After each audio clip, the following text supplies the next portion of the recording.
RCP Notícias.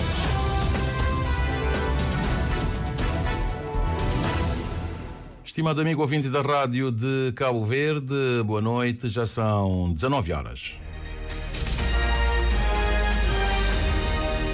Seja bem-vindo ao Jornal da Noite da Rádio de Cabo Verde para esta sexta-feira santa, 29 de março, dia em que os cristãos de todo o mundo celebram a Sexta-feira Santa. O Papa Francisco vai permanecer na sua residência devido ao frio intenso em Roma, informou o Vaticano. Roma sofreu uma ausência de peso em plena Sexta-feira Santa, condicionado por uma saúde frágil. O Papa falhou pela primeira vez a tradicional Via Sacra no Coliseu.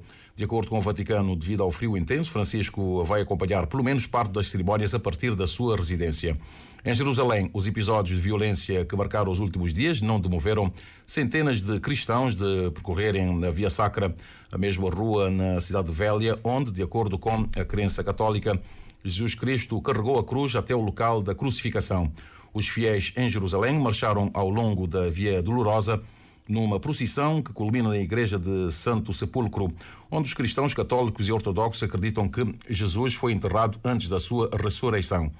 Os católicos devotos das Filipinas assinalaram esta Sexta-feira Santa com uma reconstituição da crucificação de Jesus Cristo na cidade de São Fernando, a norte da capital Manila.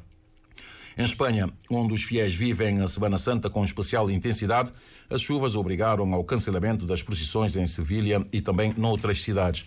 Aqui em Portugal, mais perto, Portugal, a população também já começou as celebrações da Páscoa, marcada por tradições como a procissão da Burrinha em Braga, a procissão das Flores no Algarve ou então o enterro do bacalhau em Beiras.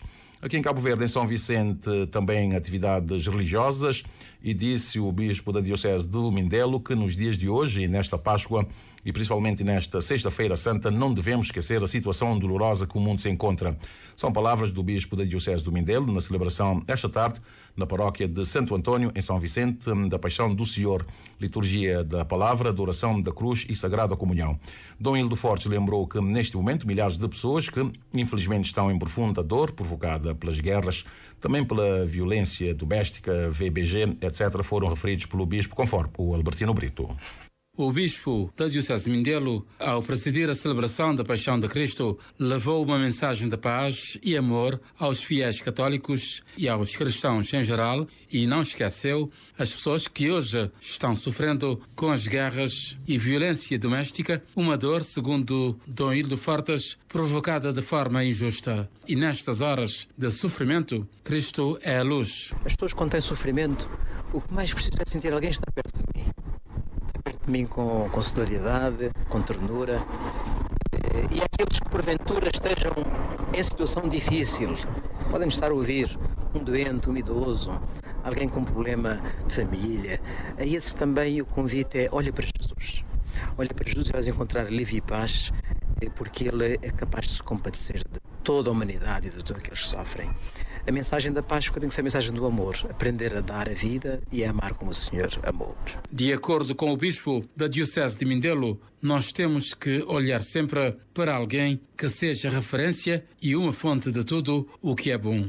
E esse alguém, segundo Dom Hildo Fortes, é Jesus. Hoje ele é, aqui na liturgia, dito como aquele que cumpre uma profecia de um grande homem do Antigo Testamento, que foi Isaías, que nos fala de um servo sofredor. Um homem justo, inocente, e que fala-se que esse alguém havia de assumir sobre si todo o mal do mundo, todos os pecados, todos os sofrimentos. E durante muito tempo permaneceu um bocadinho enigmático, mas quem é essa figura? Os cristãos não tiveram a menor dúvida em ver que aquele que pode verdadeiramente estar mais próximo de toda a humanidade, porque ele sofreu conscientemente, inocentemente, sofreu a dor mais profunda, rejeitado por todos, até pelos seus, é condenado injustamente. E então um homem assim, como o profeta diz, um homem das dores, é aquele que é capaz de estar perto de todo aquele que sofre. Na celebração da Paixão do Senhor, houve a liturgia da palavra, a adoração da cruz e a sagrada comunhão. Ainda no âmbito da programação das celebrações da Semana Santa, presididas pelo bispo da Diocese de Mindelo, Dom Hildo Fortes, amanhã, sábado santo, haverá na Pró-Catedral vigília pascal pascal e batismo de adultos às 21 horas. E no domingo de Páscoa, na paróquia de São Vicente, será a celebração da ressurreição do Senhor. Páscoa também é celebrada na Ilha do Sal, que tem forte tradição. Diversas atividades são realizadas neste período. Os pormenores com o Moisés Évora. Sim, na Ilha do Sal também há forte tradição para toda uma programação ser cumprida há vários dias, e a Rádio Pública tem sempre vindo a acompanhar as várias igrejas com os seus programas. Padre Bem-vindo Rodrigues, da paróquia de Nossa Senhora das Dores, olhando para esta quadra, o que é que importa adiantar em termos de programação e o que é que teremos nos próximos dias? Sim, mais intensamente a nossa programação começou no domingo 24 de março com a procissão e missa e bênção dos ramos, né? E depois, ontem, a Quinta-feira Santa, tivemos a Eucaristia, a celebração da última ceia do Senhor com o gesto dos lava-pés. Hoje teremos, a partir das 3 da tarde, a adoração da cruz, seguida da Via Sacra Pública com encenações pelas ruas da nossa cidade de Santa Maria. Amanhã estaremos a celebrar a Vigília Pascal a partir das 21 horas, que é na Igreja Mãe de todas as vigílias, é a vigília mais longa que se celebra na Igreja, a Vigília Pascal. Depois, no domingo da Páscoa, temos a Eucaristia também, às 11 da manhã. Ontem e hoje, né, ou melhor, hoje e amanhã, também nos reunimos sempre de manhã às 8 horas para a oração do ofício de leituras e das laudes. É sempre uma data importante, não é? Sim, sim. É a data, digamos assim, mais importante dos cristãos, não é? A celebração da Páscoa do Senhor. Nós celebramos, digamos assim, fazemos a ponte entre o nascimento e a morte do nosso Redentor. Então é a data que acaba por ser, digamos assim, o cume de toda a vivência cristã. Palavras então aqui do Padre Bem-vindo Rodrigues, a quadra de Páscoa, com a Rádio de Cabo Verde também. Feliz Páscoa a todos. E de acordo com a programação, Sábado Santo inicia-se aqui na praia com o ofício da leitura e a hora de laudes, e à noite a celebração da Vigília Pascal com a bênção da água e renovação das promessas batismais. No domingo de Páscoa, a celebração será presidida pelo cardeal Dom Arlindo Furtado por volta das 11 horas aqui da praia. A Ilha do Sal acolhe nos dias 8 e 9 de abril uma conferência internacional intitulada Liberdade, Democracia e Boa Governança. Um olhar a partir de Cabo Verde, com a presença de entidades nacionais e também internacionais. Por além de conferencistas, vão participar intelectuais, académicos, políticos, especialistas de renome internacional de todos os continentes, para, a partir de Cabo Verde, debater este desafio vital da política contemporânea, isso de acordo com a Infopress. E segundo uma nota do governo, citado pela Infopress, serão apresentados 5 painéis, a começar pela democracia e Estado de Direito, tendo como oradores o vice-ministro para Assuntos Multilaterais e Globais da Coreia do Sul, o secretário-geral do Instituto Internacional para a Democracia e Assistência Eleitoral, e pelo diretor regional para a África Ocidental e Central e Ocidental do National Democratic Institute. Democracia e Liberdade Religiosa é o segundo painel, que terá como oradores um cientista político da Fundação Getúlio Vargas do Brasil e o bispo de Mindelo, Dom Hildo Fortes. O terceiro painel, promovendo a integridade da informação, cujos oradores são uma politóloga e professora universitária de Marrocos, o diretor da Organização Europeia dos Direitos de Direito Público, o ministro da Presidência do Conselho de Ministros e Assuntos Parlamentares da Guiné-Bissau e o antigo Presidente da República de Cabo Verde, Jorge Carlos Fonseca. O último painel, designado Promovendo a Boa Governança e a Transparência na Gestão da Dívida Pública, terá como oradores representantes do Banco Mundial, do Banco Africano de Desenvolvimento, para além do Banco Europeu de Investimento e também o Fundo Monetário Internacional. Do Sal, chega-nos a informação de que a Câmara do Turismo reclama por segurança nas vias que ligam Espargos e Santa Maria e realça que diariamente passam pelas duas vias cerca de 1.650 turistas. É uma reação da Câmara do Turismo na sequência do acidente que aconteceu na passada semana e que ceifou a vida a 2 pessoas. Os detalhes com o Moisés Évora. A Câmara do Turismo faz saber que a estrada tem clamado por manutenção e, embora as obras estejam em curso, não se pode ignorar os custos humanos de uma infraestrutura, na sua opinião, negligenciada. É inadmissível, lê-se do comunicado, que melhorias numa estrada resultem em perdas de vidas e ferimentos. É imperativo, portanto, garantir que a segurança dos usuários seja uma prioridade absoluta durante todo o processo de construção e manutenção. A Câmara do Turismo faz saber também que isso inclui uma sinalização temporária adequada e eficaz, juntamente com a presença de policiamento para cobrir o consumo de álcool ao volante, excesso de velocidade e outras práticas perigosas. Lê-se no documento que, infelizmente, na semana passada, testemunhou-se um acidente grave envolvendo 4 veículos e ontem 2 vidas foram perdidas e outras ficaram feridas devido a um choque entre 2 viaturas. Tais tragédias são evitáveis e devem servir como alerta para a urgência da ação. Apela à Câmara de Turismo, as autoridades responsáveis competentes, para que ajam imediatamente, implementando medidas de segurança robustas e garantindo que a comunidade seja informada e envolvida no processo. Nessa prioridade, deve-se proteger as vidas dos cidadãos e garantir viagens seguras. Apela ainda à Câmara de Turismo à disponibilidade para colaborar e contribuir para soluções eficazes. No que diz respeito ao acidente, recordamos que Marley Gomes, uma jovem de 30 anos, e Júlio dos Santos Rocha, jovem também de 30 anos, perderam a vida. Houve um choque que provocou um incêndio entre 2 viaturas, um automóvel e um autocarro. E por falar em turismo, as agências de viagem em São Nicolau poderão deixar de vender destino turístico para a ilha devido aos problemas de transportes aéreos que têm vindo a afetar São Nicolau nos últimos tempos. A possibilidade foi manifestada por Arnaldo Felisberto, presidente da SN Turismo, que falava em entrevista ao Rory Brito sobre os problemas de transportes de e para a ilha de São Nicolau. Falta de ligação aérea de e para a ilha de São Nicolau vem suscitando várias reações. Desta vez foi Arnaldo Felisberto, presidente da Associação de Operadores Turísticos de São Nicolau, que manifestou a sua preocupação com inúmeros cancelamentos de voos, trazendo vários constrangimentos aos passageiros que veem as suas vidas, compromissos e negócios afetados devido a esta situação.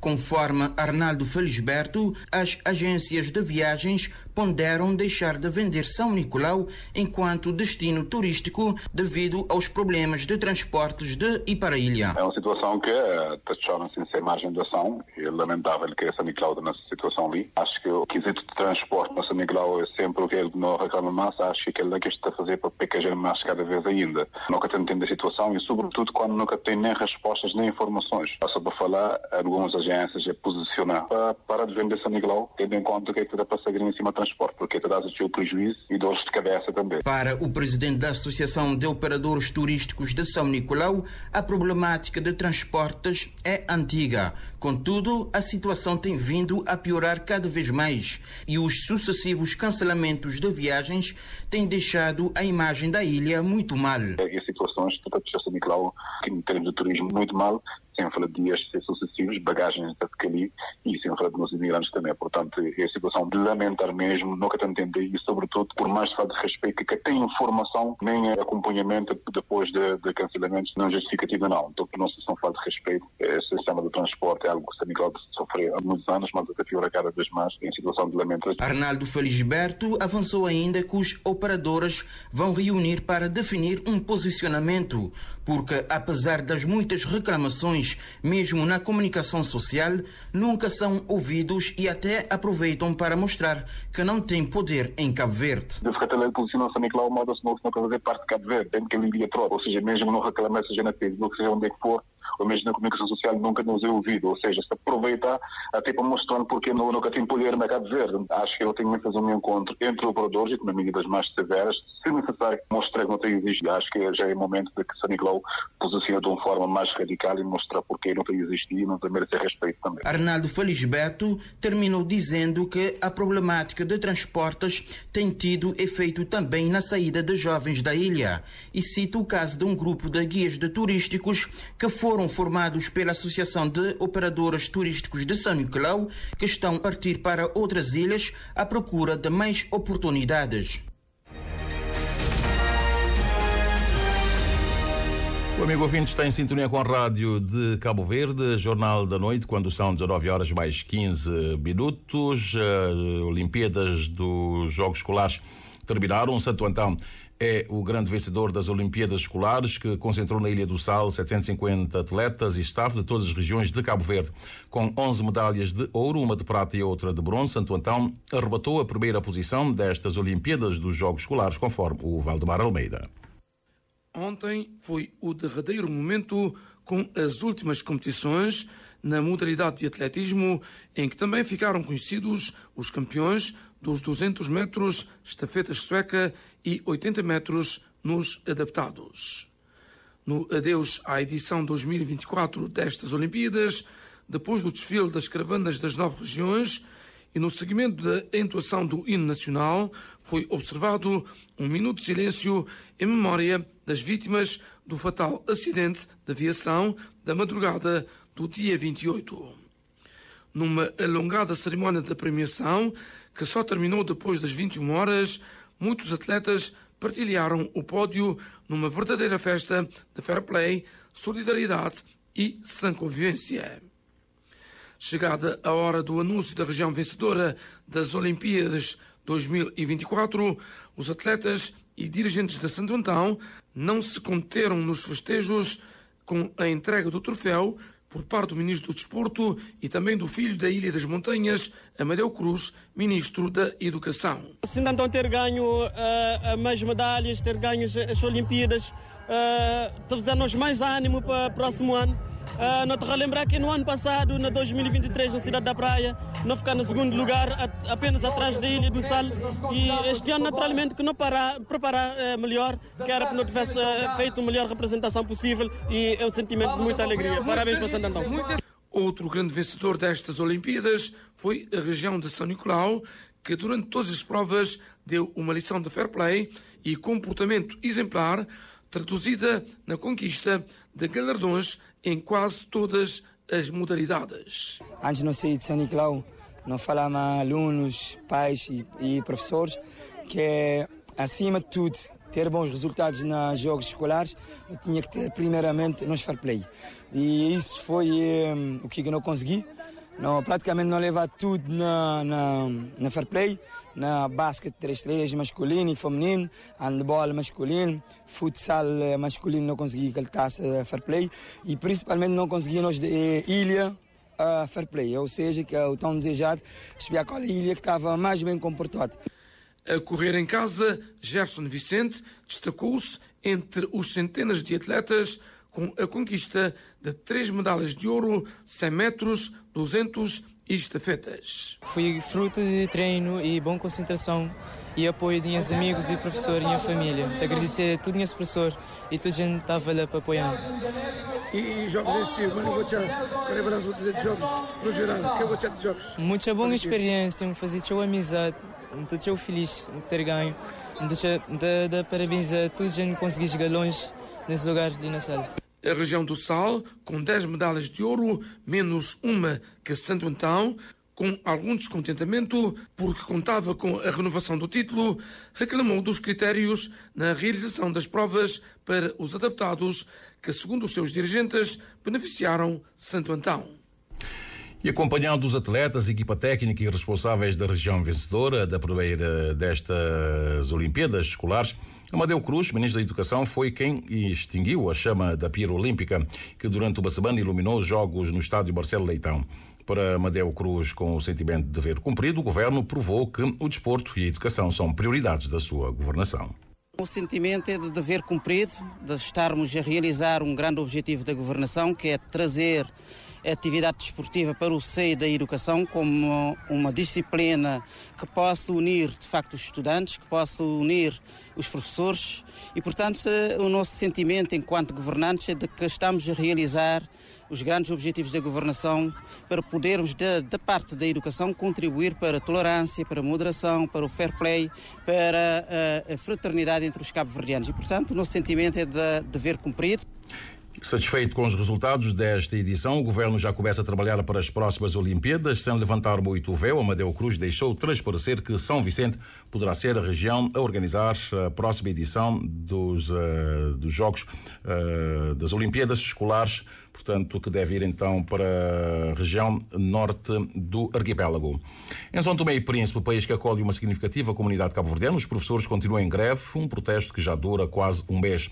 Os professores exigem um aumento salarial para atingir o teto salarial de 10 mil dobras, o equivalente a 400 euros, enquanto o governo alega ser impossível atender a tal exigência, tendo em conta as razões de ordem financeira, uma situação de impasse que, segundo o jornalista Maximino Carlos, está a causar enormes prejuízos para os alunos, conforme o Eugênio Teixeira. Para já não temos a peça do Eugênio Teixeira sobre a greve em São Tomé. Vamos agora sim escutar o Eugênio Teixeira.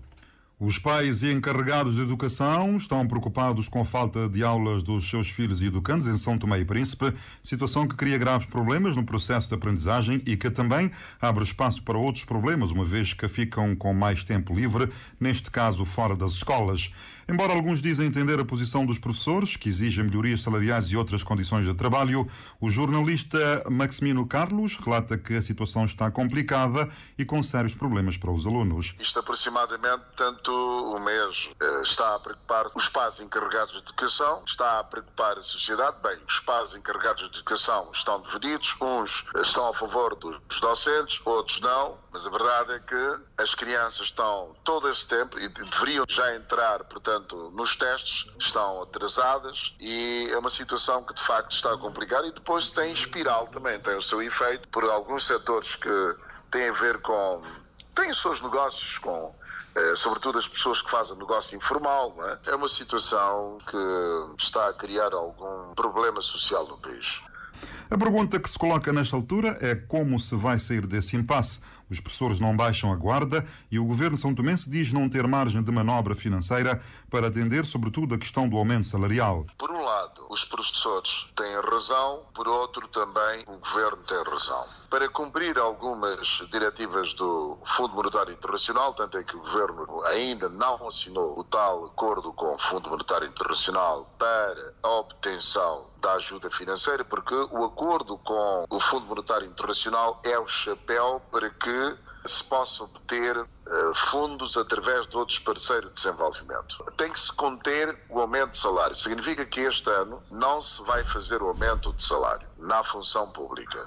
De resto, este problema relacionado com os ajustes salariais já se arrasta há anos em São Tomé e Príncipe, com os trabalhadores a reclamarem o baixo poder de compra e que se agudizou, segundo Maximino Carlos, com a introdução do IVA em São Tomé e Príncipe o ano passado. É verdade que hoje as pessoas estão a reclamar porque com a introdução do IVA a vida tornou-se mais cara. Aquilo que anteriormente podia-se comprar com os 5 mil dobras, a que nós fizemos referência, os 6 mil, não se consegue, não é? Portanto, falamos só de alimentos, para além de outras despesas mais. Professores em São Tomé e Príncipe estão em greve há cerca de um mês, com a questão do aumento salarial como pano do fundo, uma reivindicação que o governo diz não estar em condições de resolver nesta altura devido à falta de meios financeiros. Prevê-se que as partes voltem à mesa das negociações na próxima semana, mas o primeiro-ministro Patrício Trovoada já disse que a greve deve parar porque os alunos não podem continuar sem aulas, mesmo que ele e outros assumam o papel de professores. Enquanto isso, também aqui em Cabo Verde, os professores afetos ao núcleo que organizou a grande manifestação o ano passado e que conta com o apoio do Sindiprof, mantém a posição de não colocar no sistema as avaliações relativas ao segundo trimestre. A RCV soube que em algumas escolas a maioria dos professores não colocaram as notas, facto que o Diretor Nacional da Educação já disse em declarações anteriores à Rádio Cabo Verde que não se justifica e que os responsáveis do Ministério da Educação tudo vão fazer para salvaguardar os direitos dos alunos ter acesso às respectivas notas. A Rádio de Cabo Verde vai tentar apurar dados fidedignos em relação ao número de escolas e de professores afetados por este problema. Tentamos hoje um contacto com o Diretor Nacional da Educação, mas, por ser feriado, não foi possível. A União Europeia está a impulsionar um acordo sobre a proteção do Alto Mar. Os ativistas ambientais depositam esperanças num novo tratado internacional que autoriza a proteção de áreas oceânicas fora das jurisdições nacionais. As águas internacionais representam metade da superfície do planeta e são geridas por numerosas organizações.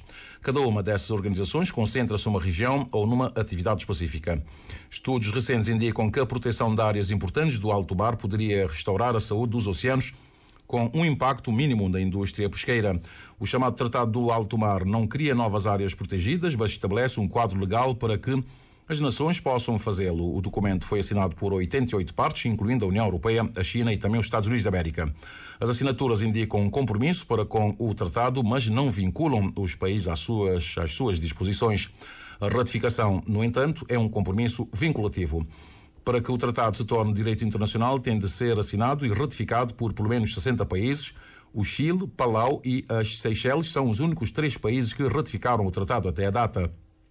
O tratado só vai entrar em vigor quando for ratificado por pelo menos 60 Estados, por isso a União Europeia assumiu o papel de mediadora num trabalho de conseguir um acordo para o tratado sobre o alto mar.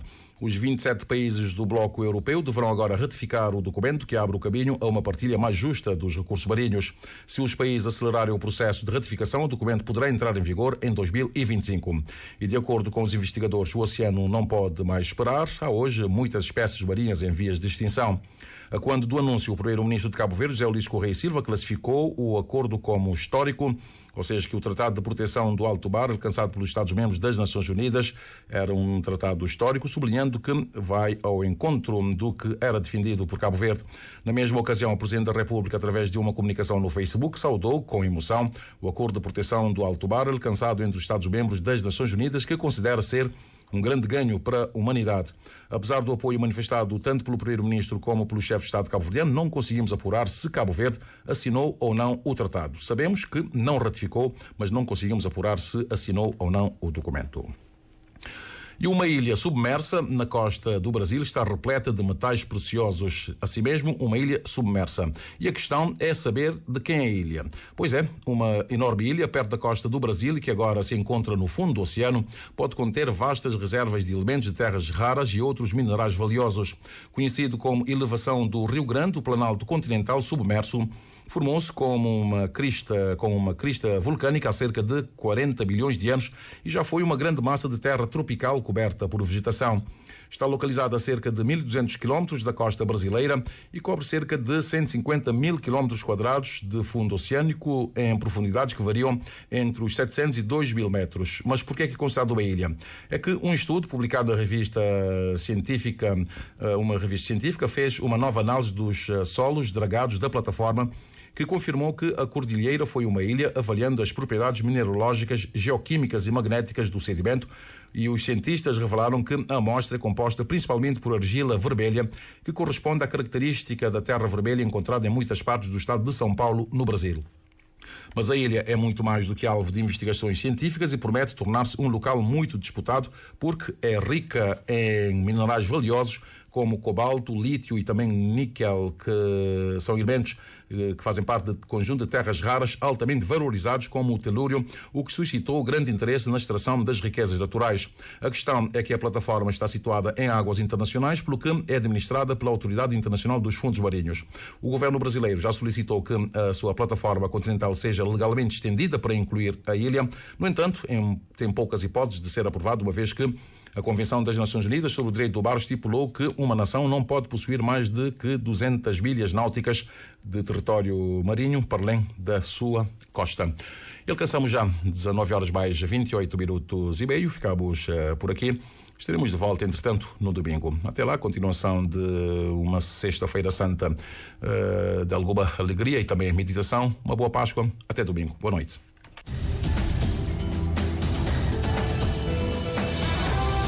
Mais informações em www.rtc.cv e na aplicação RTC Mobile. RCV, o rigor da notícia e o melhor da informação a cada hora.